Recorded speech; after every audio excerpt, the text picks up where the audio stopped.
یہ وہ آپ کے پھپھا چاچا لگتے ہیں, آپ کو فری پھوکٹ میں سیٹیں دیتے چلے جائیں. ابے نہیں آ رہی میرا خیال ہے بات سمجھ میں. تو ریاست سے ہر شخص فائدہ اٹھاتا ہے, ہر شخص فائدہ اٹھاتا ہے. اس کو ریاست کا پٹھو کہہ دینا کہ جو ریاست سے فائدہ اٹھے سرکاری ملا ہیں, بھائی یہ غلط ہے. سب ریاست سے فائدہ اٹھاتے ہیں, کچھ اپنے لیے اٹھاتے ہیں, کچھ قوم کے لیے اٹھاتے ہیں. تو اسلام کہتا ہے ریاست سے فائدہ اٹھاؤ, ریاست میں گھسو بھی اپنے لیے نہیں, کس کے لیے؟ قوم کے لیے. تو یہ تو گھسنا, یہ جامع رشید کا یہی تو ویژن ہے, 2 اور 2 4 کی طرح کلیئر ویژن ہے. تو اب اس کو کیا بنا کے پیش کر دیا جامع رشید والوں کو؟ سرکاری ملا, سرکاری ملا. او بھائی سرکاری ملا ہوتے نا, مفتی عبد الرحیم صاحب کی آج جائیدادیں ہوتی, 2 ٹکا نہیں ہوتا. گھر میں بھی ابھی بھی سبزی, مجھے کل کسی نے بتایا ان کے قریبی 1 مہینے سے گھر میں گوشت نہیں پکائے, کیونکہ اساتذہ کی تنخواہیں نہیں جا رہی ہیں. تو کہہ رہے ہیں ان کے گھر میں بھی نہیں آ رہی, ورنہ محتمم کے اپنے پراٹھے چل رہے ہوتے ہیں بہت سے, سب کی بات نہیں کر رہا. تو اس لیے یہ جو آج کل میڈیا کی جنگ ہے نا, الزامات, تہمتیں, اور یاد رکھو زیادہ الزام وہی لگائے گا جو خود مبتلا ہوتا ہے, زیادہ الزام اکثر وہی لگا رہا ہوتا ہے. تو ریاست سے اسلام الگ نہیں ہو سکتا میرے بھائی. اٹ از کالڈ رہبانیت. حدیث میں آتا ہے لا رہبانیت فی الاسلام. ہم جنگلوں میں رہیں گے تو پھر ریاست سے الگ ہیں. جب ہم شہروں میں رہتے ہیں, آبادیوں میں رہتے ہیں, تو ہمارا ریاست سے لنک ہوگا, ریاستی اداروں میں بھی جائیں گے, اور جائز طریقے سے ریاست کو کنٹرول میں لانے کی بھی کوشش کریں گے. ریاست کو کنٹرول میں لانے کے 2 ہی طریقے ہیں, یا تو بغاوت کر لو, تلوار لے کے چڑھ جاؤ, اس سے خون خرابے کے علاوہ کچھ بھی حاصل نہیں ہوگا. اس سے یہ نہیں کہ خلیفہ آ جائے گا, خلیفہ نہیں آئے گا, ملک کے 4-5 ٹکڑے ہو جائیں گے اور غیر مسلم طاقتیں قبضہ کر لیں گی. دوسرا طریقہ ہے تمیز سے, تعلیمی اداروں کے ذریعے, اور اپنے مدرسے کی صنعت کو ایسا ویلیویبل بناؤ کہ آپ کا مدرسے کا عالم ہر ادارے میں جا سکے. نظام تعلیم آپ کا ہو, وہ گورنمنٹ کا نہ ہو. اگر گورنمنٹ کا نظام تعلیم آ گیا پھر نقصان ہوگا, پھر گورنمنٹ ہی کے سرکاری مولوی پیدا ہونا شروع ہو جائیں گے.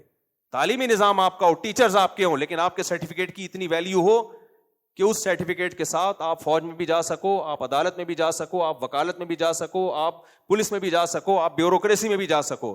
یہ جرم ہم سے ہوا ہے جس کی وجہ سے پورا ملک ہمارے ہاتھ سے نکل گیا. اب ہم رو رہے ہوتے ہیں, چند فیصد لوگ ہیں جو ہمیں کوڑے مار رہے ہیں, جو قانون پاس نہیں ہونے دے رہے, جو یہ نہیں ہونے دے رہے. بھائی وہ چند فیصد لوگوں نے محنت کی, وہ ایسے پاورفل اداروں میں چلے گئے.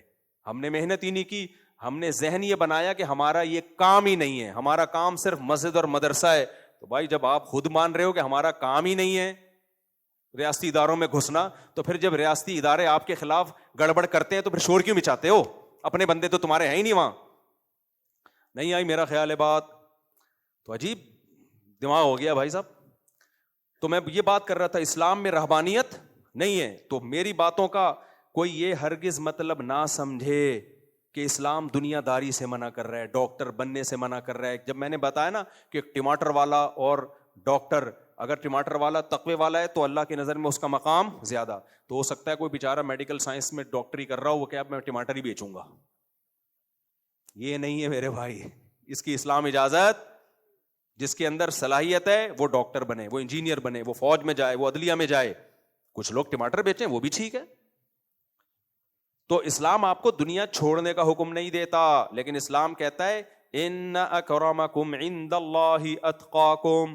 اللہ کی نظر میں مقام ڈاکٹر کا اس وقت اونچا ہوگا جب وہ لوگوں کا علاج کرے اللہ کی رضا کے لیے, جب وہ تعلیم حاصل کرے اللہ کی رضا کے لیے, جب وہ لوگوں کو نسخہ دوائیوں کا لکھ کر دے, کس کے لیے؟ پیسے بھی کمائے لیکن کس کو راضی کرنا ہو.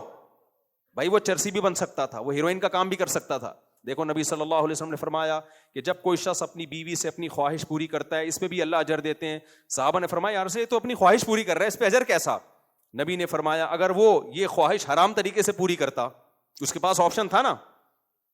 انگریز کیا شادی کر کے کرتے ہیں اپنی خواہشات پوری؟ فرمایا وہ حرام بھی کر سکتا تھا, لیکن حرام کو چھوڑ کر حلال پر آیا. تو فرمایا اگر حرام کرتا تو گناہ ملتا؟ صحابہ نے کہا ضرور. فرمایا کیا بات ہے کہ تم حرام میں گناہ کو گناہ مان رہے ہو اور وہ حرام چھوڑ کے حلال کر رہے ہو, اس میں نیکی نہیں مان رہے, ثواب نہیں مان رہے اس کو. یعنی نبی نے صحابہ کا سوال صحابہ ہی پہ لوٹا دیا. تو ایک ڈاکٹر